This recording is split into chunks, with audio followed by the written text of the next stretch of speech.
नमस्कार नमस्कार साथियों। जय हिंद, जय Bharat. The great Shivaji study group में आपका हार्दिक स्वागत है। मैं शिव चौधरी आज आपके लिए लेके आया हूँ हिंदी की क्लास, जो कि इससे पहले और भी क्लास पढ़ चुकी हैं और थोड़ा लेट हो गया है, लेकिन क्लास आपको प्रॉपर मिलती रहेंगी। भले ही लेट हो जाए थोड़ा, लेकिन क्लास आपको डेली मिलेंगी। तो हुआ क्या है, थोड़ा टेक्निकल प्रॉब्लम की वजह से क्लास नहीं मिल पा रही थी, लेकिन अब कोशिश कर रहा हूँ। देखिए, मुझे आप लोगों की सपोर्ट की ज़रूरत है। आप लोग ज़्यादा से ज़्यादा मात्रा में चैनल को सपोर्ट कीजिएगा, ठीक है? क्योंकि मेरे पास टेक्निकल जो उपकरण है उनका अभाव है। और जैसा कि मैंने पिछली वीडियो में बताया हुआ है कि चैनल जो था मेरा वो किसी वजह से डिलीट हो गया था, तो अब मुझे बहुत ज़्यादा प्रॉब्लम फेस करनी पड़ रही है। तो साथियों, यही है कि आपको जल्दी क्लास अगर लेनी है, मतलब कंटिन्यूटी वैसे तो मैं बरकरार रखूँगा, लेकिन कुछ प्रॉब्लम है, तो आप लोग के सहयोग से बहुत जल्दी जो है सॉल्व हो जाएँगी। तो साथियों, जो है ज़्यादा से ज़्यादा मात्रा में लोगों को इसको शेयर कीजिएगा, ठीक है? और चैनल को सब्सक्राइब कीजिएगा ताकि आपको सबसे पहले मिल जाए अपडेट। और हाँ, एक चीज़ और है कि हिंदी की क्लास पढ़ रही हैं, इंग्लिश की क्लास पढ़ रही हैं और जीएस की भी पढ़ेंगी।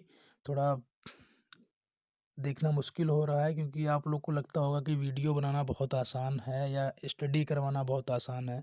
साथियों, बहुत ही जिनको आसान लगता होगा उनको लगता होगा, लेकिन जब आप खुद उस फील्ड में उतरेंगे तो आपको लगेगा ना कि आसान है या क्या है। तो मुझे उम्मीद है कि आप लोग मेरी भावनाएं समझ गए होंगे। और मैं, देखिए, मतलब तकरीबन रात का 11:24 हो रहा है, फिर भी मैं आपकी वीडियो जो है मैं अपलोड कर रहा हूँ। वीडियो को मैं तैयार कर रहा हूँ। तो ठीक है, मतलब मेरा कहने का मतलब यही है कि आप शायद मेरी समस्याओं को समझ जाएं और उसका जो है समाधान आप लोग ही कर सकते हैं। तो ठीक है, चलते हैं, वीडियो को स्टार्ट करते हैं हम। तो यहाँ पे थोड़ा वॉइस स्लो आएगी, क्योंकि यहाँ पे मेरा कोई पर्सनल रूम नहीं है, तो सारे लोग डिस्टर्ब ना हो, इसीलिए मैं थोड़ा वॉइस स्लो रहेगी। लेकिन आप लोग उम्मीद है कि समझ जाएंगे। बहुत ही जल्द हम जो है आपकी लाइव क्लास लेंगे स्टूडियो से, और बहुत ही अच्छे स्तर पे आपको हम मटेरियल प्रोवाइड करवाएंगे, ठीक है? तो साथियों, जुड़े रहिए हमारे साथ बस। तो ये देखिए, क्वेश्चन क्या कह रहा है। क्वेश्चन है ये, मतलब दिया हुआ है, ये कुछ पैराग्राफ है, ठीक है? तो यहाँ पे जो अनुच्छेद, ये जो रोमन अंक लिखे हुए हैं, ठीक है, इनके स्थान पर हमें उचित शब्द जो है का प्रयोग करना है। तो थोड़ा मिसप्रिंट हो गया है, यहाँ पे लिखा हुआ था कि जो है रोमन, जहाँ पे शब्द लिखे हुए हैं रोमन, रोमन की जगह, रोमन अंकों की जगह उचित शब्दों का प्रयोग करें, ठीक है? तो चलिए, हम आपको बता रहे हैं, ठीक है, इसके आंसर, और इसकी पीडीएफ आपको टेलीग्राम लिंक में जब आप उसको ज्वाइन करेंगे तो वहाँ से मिल जाएगी। तो चलिए स्टार्ट करते हैं वीडियो को। तो ये तो आप लोग समझ गए होंगे कि ये, जैसे कि ये वर्ड दिया है, फिर यहाँ पे एक उचित शब्द भरना है, ठीक है? फिर ये वर्ड दिया हुआ है यहाँ से यहाँ तक, फिर उचित वर्ड भरना है, यहाँ पे ख़त्म हो जाएगा। फिर यहाँ से यहाँ तक दिया है, फिर यहाँ पे उचित वर्ड भरना है। तो क्वेश्चन क्या कह रहा है देखिए, ये हमारे हो गए, क्वेश्चन नंबर 76 है। मतलब इसको हम पहले ही मानेंगे, हम सेट से लेते हैं तो इनका कोई विकल्प नहीं है। हम आपको डेली 25 से 30 क्वेश्चन करवाते ही हैं, वही बस आपको पता होना चाहिए। तो ये क्वेश्चन नंबर 76 है, जो हम आपको पहचान के लिए बता रहे हैं। क्वेश्चन नंबर 76, इसमें देखिए 4 ऑप्शन है: वेदना, ठीक है, और चेतना,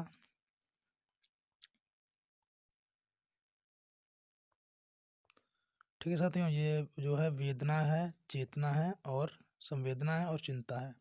तो ये पहला हमारा क्वेश्चन है, 76 नंबर का पहला क्वेश्चन है। तो यहाँ पे 4 विकल्प हैं, हमें वो पहले वाले जो स्टेप है वहाँ पे हमें इसको पुट करना है।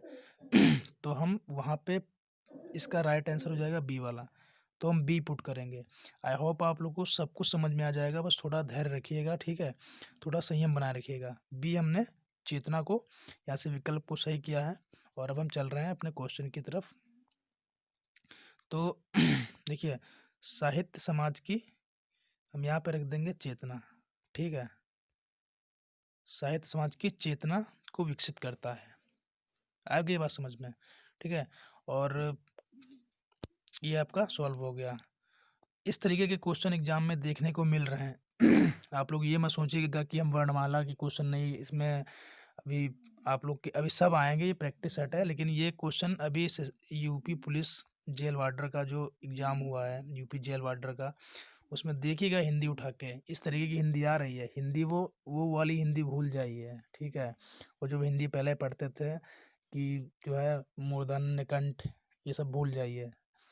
समास को बिल्कुल गायब ही कर दिया है, वर्णमाला को गायब कर दिया, अलंकार रस को सबको गायब कर दिया।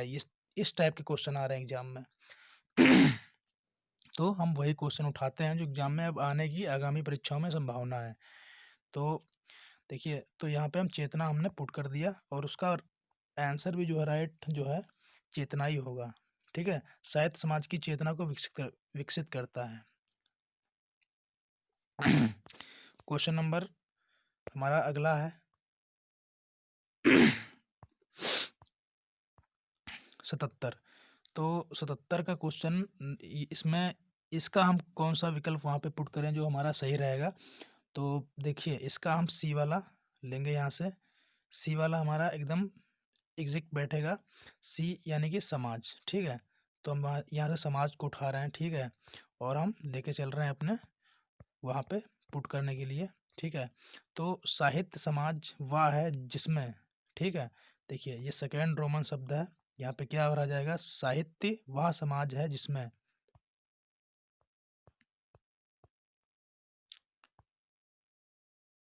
देखिए समाज यहाँ से लिए हैं अपना और इसकी समाज ही इसका राइट आंसर भी हो जाएगा, ठीक है।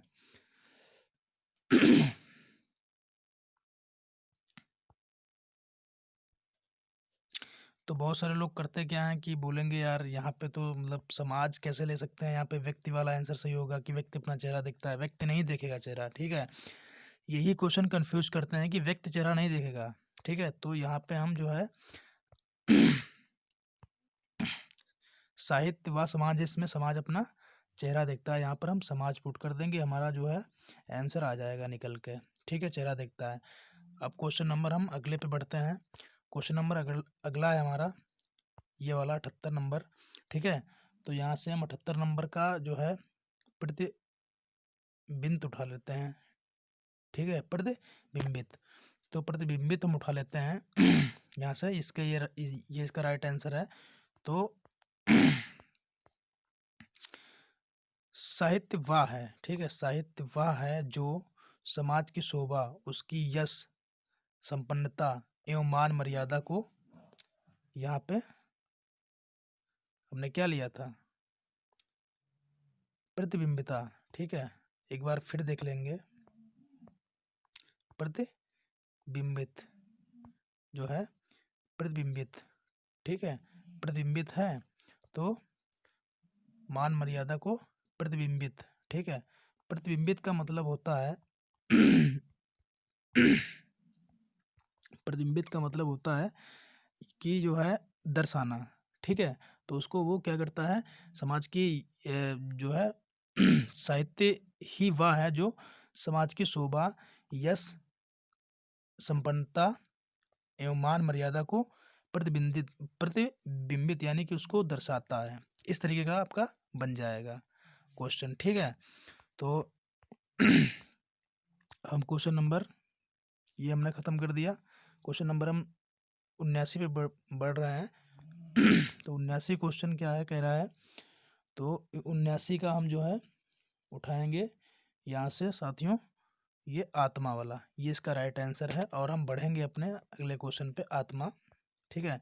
तो यहाँ पे मान मर्यादा को प्रतिबिंबित हो गया था यहाँ पे, ठीक है। ये यदि समाज शरीर है तो साहित्य उसकी यहाँ पे आ जाएगा आत्मा है। ठीक है, अब शायद पूरी उम्मीद है कि आप लोगों को ये कॉन्सेप्ट समझ में आ गया होगा। और इस तरीके के क्वेश्चन में बच्चा बहुत बड़ी गलती करता है, और अब बता रहे हैं तो उसको बकवास लग रहा होगा। तो बताने का मतलब ये नहीं है कि हमने फोकट में क्वेश्चन उठा लिया है। आप जब एग्ज़ाम देने जाएंगे ना, जब एग्ज़ाम हॉल में बैठेंगे तो इसकी याद आएगी भाई। ठीक है, इसकी याद आएगी कि पढ़ रहे तो समझ लिए होते तो बहुत अच्छा रहता। ठीक है, चलिए पीडीएफ आपको हम दे देंगे, कोई प्रॉब्लम नहीं है। तो क्वेश्चन नंबर 80 है। ठीक है, क्वेश्चन नंबर इसका, इस क्वेश्चन देखिए, जिसे बुढ़ापा ना आए, वाक्यांश देखिए, जहाँ पर जो है सब वाक्य के लिए एक वाक्य लिखा जाता है, तो उस तरीके के क्वेश्चन एग्जाम में जरूर आते हैं, इस बार भी आया था। ठीक है, तो जिससे कभी बुढ़ापा नहीं आता है उसको हम अजर कहते हैं। ठीक है, और जो कभी मरता नहीं है, जो कभी मरता नहीं है साथियों, उसको हम अमर कहते हैं। ठीक है, इस तरीके का सब वाक्य के लिए एक वाक्य होता है। तो इसका राइट आंसर क्वेश्चन नंबर 80 का अजर विल बी राइट आंसर। तो और ये जो क्षमा के योग्य नहीं है, देखिए जो क्षमा के योग्य नहीं है उसके लिए एक शब्द क्या होगा तो साथियों, तो उसके लिए होता है अक्षम्य, जिसको मतलब क्षमा का जो पात्र नहीं है उसको जो है अक्षम्य हम कह देते हैं। और आग में घी डालना मुहावरे का अर्थ, ये क्वेश्चन अभी इस तरीके के ही आ रहे हैं। ठीक है, आग में घी डालना तो हवन करना इसका नहीं होता, ये मुहावरा है, ये गलत है। कूद को बढ़ावा देना, आग और घी का संबंध आग से घी हो जाना, ये जो है ये हमारे इसमें ये भी क्वेश्चन, ये भी विकल्प गलत है, ये भी गलत है। ये वाला क्रोध को बढ़ावा देना, जैसे कोई व्यक्ति गुस्सा है तो उसमें और चार चांद लगा देना कि अरे यार, मतलब गुस्सा है, गुस्सा तो बैठा ही हुआ है वो, लेकिन आके कोई और उसको ऐसी बुरी खबर आदमी बता देता है कि वो उसको बहुत ज़्यादा गुस्सा आती है और वो लड़ाई करने लगता है, तो क्रोध में पता नहीं क्या कर जाता है वो। तो वही कहते हैं ना, लोग बोलते हैं कि यार तुमने तो आग में घी डाल दिया। तो ये उसका ये मुहावरे का वाक्य में प्रयोग इस तरीके से इसका ये वाला आंसर हो जाएगा। क्वेश्चन नंबर 83 है साथियों कि का बरखा जब कृषि सुखाने, तो मतलब यहाँ पे बरखा का जो है अर्थ हमारा हो जाएगा वर्षा से। ठीक है, तो इसका पूर्ण रूप से कहने का मतलब ये है कि अब क्या बरसने से फायदा है, जब फसल सूख गई है तो हमें अब बरसात होने का क्या फ़ायदा है। अब भाई जब हमें ज़रूरत थी पानी की, जब पानी हट गया है तो इसमें कोई इतना रॉकेट साइंस नहीं है कि आप लोग समझ ना पाएँ। का कह रहा तो सबको ही मतलब पता है कि का बरखा मतलब वर्षा। ठीक है, या ये वाला समझ लीजिए, मतलब इसका मतलब पानी गिरना ही है। तो यहाँ पे ये इसका मतलब ये है वर्षा, मतलब का बरखा का मतलब ये वर्षा का मतलब क्या बरसात हुई यार जब मेरी फसल सूख गई। ठीक है, तो इस तरीके से साथियों इसका देखिए, खेती नुकसान होने पर पानी बरसना, हानि को चुकाने के साथ उपचार से लाभ, से क्या लाभ है। ठीक है, तो ठीक है, तो ये वाला इसका जो है आंसर राइट हो जाएगा, हानि को चुकने के बाद उपचार से क्या लाभ है। ठीक है, तो यहाँ पे अगर हम इसको चुकाने कर दें तब भी कोई इफेक्ट नहीं पड़ेगा, कि मतलब जब हमारी हानि हो गई है, हानि का हमने जब हर्जाना भर दिया है तो फिर उसके उपचार से क्या फ़ायदा है। ठीक है, तो इसका ये राइट आंसर हो जाएगा। ठीक है, यहाँ पे शायद एक मात्रा जो है कम कर दी गई है उसमें पीडीएफ में, इसको थोड़ी प्रॉब्लम, तो चुकाने कर सकते हो कि हानि को चुका दिया हमने, अब उसके बाद से उपचार करने से क्या फ़ायदा है। तो ये इसका राइट आंसर हो जाएगा। बाकी ये जो है खेती नुकसान होने पर पानी बरसना, इसका कोई मतलब नहीं है, ये सीधा सीधा अर्थ है। ठीक है, लेकिन ये लोकोक्ति है। ठीक है, जो मुहावरे लोकोक्तियाँ होती हैं उनका अर्थ अलग होता है। तो इसका मतलब यही है कि जो है जब हो गया है पानी, जो है जब हमारी फसल सूख गई है तो पानी बरसने से क्या फ़ायदा है। ठीक उसी प्रकार जब हमारा नुकसान हो ही गया है तो उपचार से क्या फ़ायदा है। तो खेत और ये यानी कि इससे कोई भी नहीं होंगे। खेती का वर्षा पर ही निर्भर रहना बिल्कुल गलत है निहायती। पानी के बिना खेती अधूरी होना, ये सब गलत है, ये सब गलत है, ये वाला राइट आंसर है। देखिए, मैं आप लोग को ये इतना व्याख्यान के साथ इसलिए बता रहा हूँ ना, क्योंकि अब कोई भी टीचर आप लोग को इतनी छोटी-छोटी बातें नहीं बताएगा, और ना ही इनके कोई फ़ॉर्मूले होते हैं जो आपको सूत्र बता दिया जाएगा, रटवा दिया जाएगा, ठीक है? ये तो समझना ही पड़ेगा आप लोगों को, और हम बता रहे हैं तो अब आप समझ लीजिएगा, ठीक है? अगला कोई टॉपिक आएगा तो आप अपने आप समझ जाओगे, तो ये होता है। तो देखिए, निम्नलिखित में से कौन-सा युग्म, ठीक है, विलोम, ठीक है, ये विलोम शब्दों का एक जोड़ा है जो त्रुटिपूर्ण है। एक कोई इसमें ऐसा है, बाकी 3 सही हैं, लेकिन एक कोई ऐसा है जो गलत है। देखिए, क्वेश्चन नंबर 84 है, ठीक है? इसका देखिए, अपेक्षा, ठीक है, और उपेक्षा, ठीक है? यानी कि ये तो अपेक्षा का उपेक्षा विलोम शब्द होता ही है। अनुज, ठीक है, अग्रज, यानी कि अनुज छोटा, अग्रज बड़ा हो गया। और आदान मतलब आदान किरा उल्टा, आदान का उल्टा प्रदान होता है, ठीक है? तो ये भी सही है, ये भी सही है, तो भाई गलत कौन सा है? तो हमारा उन्नत किरा, ये गलत है। औन्नत नहीं होता, अवनत होता है, ये गलत है, ठीक है? तो 84 गलत, तो वो वाला सी वाला है, जो है इसका विल बी राइट आंसर, ये वाला हो जाएगा। और क्वेश्चन नंबर 85 हमारा है, जंगम का विलोम क्या होता है? ठीक है, देखिए ये एग्जाम में क्वेश्चन आए हुए भी हैं, और ये इतने ज़्यादा मतलब फेमस भी हो चुके हैं कि इनको एग्जाम में आने की संभावना भी है। तो जंगम का विलोम शब्द पूछ रहा है, तो जंगम का विलोम शब्द होता है, यानी कि उसका उल्टा होता है स्थावर, ठीक है? बाकी ये सब अगम किरा दुर्गम होता है, ये सब गलत है, ठीक है? चंचल किरा जो है वो होता है सुस्त, या बोल लो, ठीक है? लेकिन उनसे मतलब नहीं है हमें, हमें मतलब इससे है, ये स्थावर इसका जो है होता है। आदमी दूर से ही, छोटा बच्चा पढ़ा होगा तो जान जाएगा, ठीक है? क्वेश्चन नंबर 86 है, इसका जो है क्वेश्चन क्या कह रहा है, महादेव किसका पर्यायवाची है? तो महादेव साथियों, ठीक है, महादेव किसका पर्यायवाची है? आप सभी को पता होगा कि महादेव किसका पर्यायवाची है। तो भाई देखो, अब इतना तो बताने की जरूरत नहीं है कि महादेव किसका पर्यायवाची है। विष्णु का तो है नहीं, ब्रह्मा का तो है नहीं, कुबेर का तो है नहीं, तो शंकर जी का तो ही होगा ना। और क्वेश्चन नंबर 87 है, समुद्र का पर्यायवाची है, समुद्र का पर्यायवाची क्या है? तो साथियों, समुद्र का पर्यायवाची हमारा क्या है? तो इसका जो है जलधि है, ठीक है? ये सब नहीं है इसका, इसका जलधि हो जाएगा पर्यायवाची, ठीक है? क्वेश्चन नंबर 88 है, अनेकार्थ शब्द नांग का निम्नलिखित में से एक अर्थ है, ठीक है? अनेकार्थ होते हैं, तो अनेकार्थ यानी कि एक अर्थ के कई अर्थ होते हैं, तो उनमें से नांग का एक मतलब अनेक अर्थ है, मतलब दूसरा एक अर्थ मतलब अनेकार्थ, इसी का जो है एक, इसे अनेक अर्थ, अनेकार्थ शब्द, ठीक है, होते हैं, जिसे एक शब्द के कई अर्थ होते हैं, तो उसी तरीके से नांग का एक अर्थ कौन सा है, यह क्वेश्चन कह रहा है। तो क्वेश्चन हमारा 88 का राइट आंसर क्या हो जाएगा साथियों? सी वाला, ठीक है?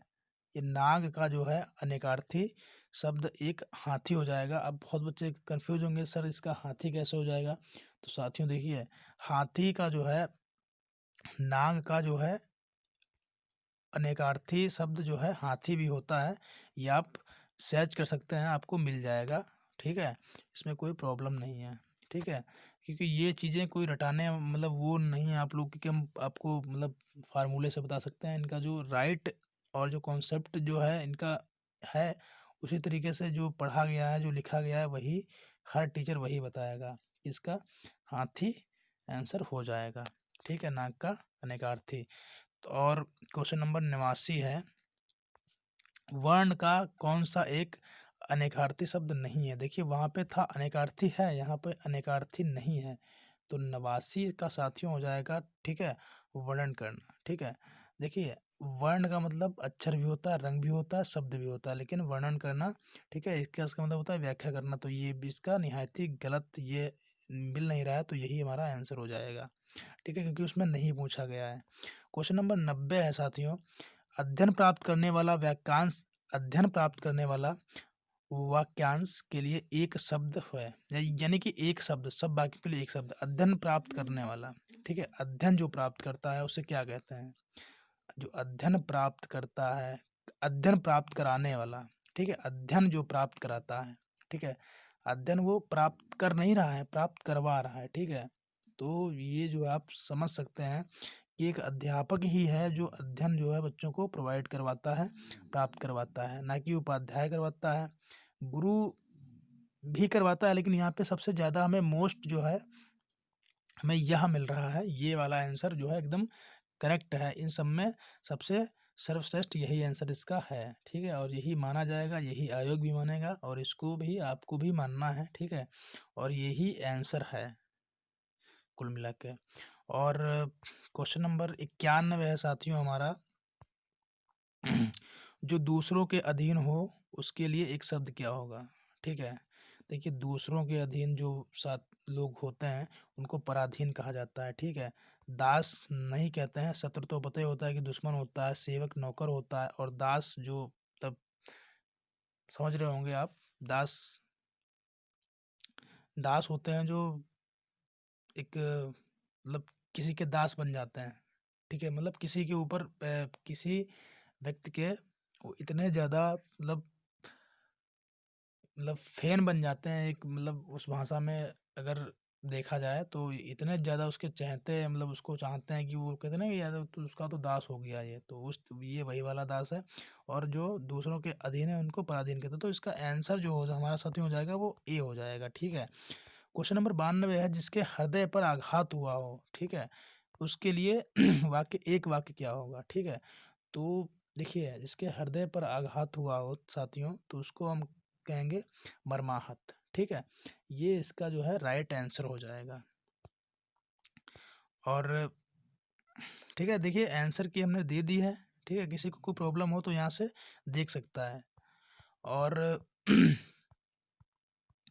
अब क्वेश्चन नंबर 93 है, ठीक है। देखिए, अनिल अनल और अनिल का क्रमशः अर्थ क्या होगा। ये इस तरीके को देखिए, क्वेश्चन जिस तरीके के एग्जाम में आते हैं आप लोग को उसी तरीके के क्वेश्चन दिए जा रहे हैं। इसको इग्नोर आप करोगे ना तो एग्जाम में बहुत पछताओगे। ये मान लीजिए ये प्रैक्टिस सेट नहीं है, ये आपकी हिंदी क्लियर हो रही है 50% में। आपकी हिंदी 1000 क्वेश्चन में जो मैं देने वाला हूँ उनमें ही क्लियर करवा दूंगा, इतना आप ध्यान रख के चलिएगा, ठीक है। 93वां क्वेश्चन आ गया है, ठीक है। और 93 देखिए, अनल का देखिए आग होता है, ठीक है। तो आग तो हमें इसमें भी मिल रहा है, ठीक है। लेकिन पानी अनिल का नहीं होता है, ठीक है। अनल का आग होता है, वायु कहाँ से आ गया, इनका तो बैर होता है। अनल का, ठीक है, अनल का आग होता है तो पानी कहाँ से आ गया। तो ये तीन तो हमारे हो गए गलत। अनल का आग और अनिल का होता है वायु। तो ये हमारा आंसर हो जाएगा। क्वेश्चन नंबर 93 का क्वेश्चन जो है हमारा ये वाला आंसर हो जाएगा। आग अनल, आग अनिल वायु, ठीक है। 94 जो क्वेश्चन है हमारा, ठीक है, उसमें कह रहा है निम्नलिखित निम्नलिखित में से कौन सा शुद्ध वाक्य है। यार ये तो मतलब एकदम सेम टू सेम क्वेश्चन जो है, ये यही क्वेश्चन जेल वार्डर में भी आए हुए थे। और बहुत बच्चे हिंदी में कर नहीं पाए और कहने लगे कि हिंदी बहुत टफ है, और कुछ इसी तरीके के क्वेश्चन आए हुए थे। इसमें भी हम वैसे ही क्वेश्चन उठाए हुए हैं। देखिए, एसएससी जीडी में भी यही क्वेश्चन इसी तरीके के आएंगे, और यूपी पुलिस की वैकेंसी है ना, उसमें भी यही क्वेश्चन आएंगे। आप लोग अगर देखिए इग्नोर कर रहे हो तो भाई वो अपने तुम्हारे ऊपर डिपेंड करता है। टीचर केवल आपको बता सकता है। टीचर का देखिए केवल मकसद है आपको रास्ता दिखाना, और उस रास्ते पे चलना आपका काम है, ठीक है। तो 94 का क्वेश्चन जो है, शुद्ध वाक्य कौन सा हो जाएगा। देखिए, शुद्ध वाक्य इसका कौन सा हो जाएगा। शेर को देखकर होश उड़ गया। तो भाई ये तो उड़ गया नहीं होगा, बिल्कुल गलत है। शेर को देखकर उसके होश उड़ गया, गलत है। शेर को देखकर उसका होश भाग गया, गलत है। शेर को देखकर उसके होश उड़ गए, ठीक है। 94 का हमारा डी राइट आंसर हो जाएगा, ठीक है। क्वेश्चन नंबर 95 है, निम्नलिखित वाक्यों में से शुद्ध वाक्य। देखिए, ये इसका भी शुद्ध वाक्य पहचानना है। वे सब प्रकार के दोषों से विहीन हैं, ठीक है। वे सब प्रकार के दोषों से विहीन हैं, बिल्कुल गलत है। वे सब दोषों से हीन हैं, बिल्कुल गलत है। वे सब प्रकार के दोषों से मुक्त हैं, यह जो है राइट आंसर है, सी वाला। वे सभी सभी ही दोषों, यहाँ पे ही आ गया, ये इसका कोई मतलब ही नहीं है। तो हमारा इसका जो प्रॉपर आंसर है वो सी वाला हो जाएगा साथियों, ठीक है। अब देखिए इसमें तो आपको अपनी मतलब लगानी ही पड़ेगी, बस हम आपको दे रहे हैं, उस हिसाब से आप जो है समझिएगा क्वेश्चन को, ठीक है। निम्नलिखित में से कौन सा पुल्लिंग शब्द है? देखिए पक्षी, ठीक है, पक्षी, पतझड़। पुल्लिंग पूछ रहा है, पुल्लिंग कौन सा है? पताका। अब देखिए बहुत ही रियर केस है, बहुत ही रियर जो है क्वेश्चन है। बहुत से बच्चे जो है इसको, हमें अगर ये क्वेश्चन आप लोग के छोड़ दिया जाए आप लोग के लिए, तो हमें पूरी उम्मीद है कि इसको 90% बच्चे तो जो है इसमें सोचेंगे यार, क्योंकि हमने अगले वीडियो में बताया है कि वाक्य में प्रयोग कीजिए, लेकिन ये वाक्य में प्रयोग करके भी ये इसका आंसर नहीं लाया जा सकता है, क्योंकि जो है 96 का पुल्लिंग शब्द ढूंढना है, तो क्या पताका पुल्लिंग नहीं है? पतझड़ पुल्लिंग नहीं है, ठीक है, परख नहीं है। तो ये देखिए, ये शब्द पुल्लिंग नहीं है, इसमें पक्षी जो है ना, पक्षी जो है पुल्लिंग हो जाएगा। यह जो है आंसर इसका बिल्कुल सही है, और हमें मतलब भी ये होता है कि हमें अपना परफेक्ट आंसर मिल जाए। ये एग्ज़ाम में हम स्ट्रेटजी लगा के रखते हैं कि हमको अपना परफेक्ट आंसर मिल जाए, ठीक है। बाकी हमें नहीं मतलब होता है। तो कुल मिला के और सबसे बड़ी चीज़ ये होती है कि एक चीज़ हमेशा ध्यान रखना, जेंडर हमेशा वस्तुओं में ही होता है, ठीक है, इतना ध्यान कर लेना। और ये पतझड़ हो गया, ठीक है, ये जेंडर नहीं इनका कोई मतलब डिफाइन कर पाएगा। ये तो पतझड़ आता है, अब इसको वाक्य में प्रयोग करोगे तो ये भी ये हो जाएगा, पतझड़ आता है, पतझड़ आती नहीं है, तो ये भी पुल्लिंग लगेगा, ठीक है। परख, पताखा, ये सब आपको लगेंगे तो पुल्लिंग, लेकिन ये पुल्लिंग नहीं है। तो ये क्या है?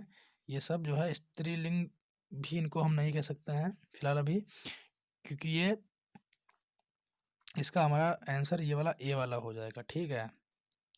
क्वेश्चन नंबर 97 है, बहू का बहुवचन है, बहू का, ठीक है। तो बहू का बहुवचन कौन सा हो जाएगा भाई बताओ, ठीक है। ये हम आप लोग को जब इसका हिंदी जब थ्योरिकल पढ़ाएंगे ना, तो इतना अच्छी तरीके से समझा देंगे कि आप जो है दोबारा कभी ये सब वचन है, लिंग है, ये कभी भूल नहीं पाओगे, ठीक है। तो 97 का जो है देखिए बहुएं इसका हो जाएगा आंसर, ठीक है। तो देखिए बधू नहीं हो जाएगा, ये भी गलत है, ठीक है। बहुएं, ये बड़ा ऊ की मात्रा लग गई, ये भी गलत हो जाएगा, ठीक है। बधुएं ये भी नहीं, ये बहुएं हो जाएगा, ठीक है, इसका ये राइट आंसर हो जाएगा। और संप्रदान कारक के लिए कौन सी विभक्ति प्रयुक्त होती है? तो जो है संप्रदान कारक के लिए साथियों प्रयुक्त होती है हमारी, देखिए जो है ये तो आपको पता होगा कि संप्रदान के लिए जो है प्रयुक्त होती है, इसका सी वाला आंसर हो जाएगा। ये भी सब हम आपको डिटेल में पढ़ाएंगे, चैनल पे बने रहिएगा, ताकि जब क्लास थ्योरिकल हो तो आप ये देखिए, हम आधी तो इसी में आपको हम क्लियर करवा देंगे, ठीक है। कुछ रह नहीं जाएगा, आधा जो है बचेगा, तो हम फिर इसको हम जब पढ़ाएंगे स्टार्टिंग से, तो आपका रिवीजन हो जाएगा और समझ में भी आएगा उसमें। और फिर उसके बाद में क्वेश्चन नंबर 99 है, निम्नलिखित में भाववाचक संज्ञा कौन सी है, ठीक है। तो यार भाववाचक तो मतलब पर्वत, जातिवाचक है यमुना, व्यक्तिवाचक है और तुम्हारी वर्षा, ये भी जातिवाचक है। और ये तुम्हारी शत्रुता भाववाचक है, मतलब आदमी के अंदर नहीं कहते यार तुम्हारे अंदर शत्रुता का भाव दिख रहा है, तो ये भाव है। जैसे मिठास भी भाववाचक है।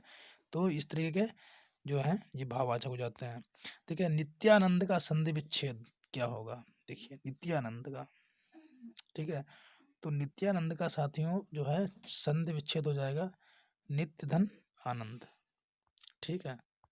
इसका हो जाएगा नित्य धन आनंद, और ये इसका आंसर हो जाएगा।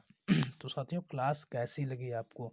देखिए अब सब लोग तो सो रहे हैं बिस्तर में, और ये हम यार इतना मतलब भी एनर्जी नहीं इंसान के अंदर होती है कि सुबह जो है वो उठ के और रात को 12 बजे तक पढ़ के सिर्फ लगातार काम मतलब करता रहे, सब चीज़ करता रहे। तो थोड़ा वॉइस से वो दिक्कत हो गई होगी, क्योंकि मेरी आवाज़ नहीं निकल रही, फिर भी मैं क्लास कर रहा हूँ। तो साथियों यार इतना तो आपका सपोर्ट बनता है कि आप अपने दोस्तों में इसको शेयर कीजिए ताकि उनका इसका फ़ायदा मिले।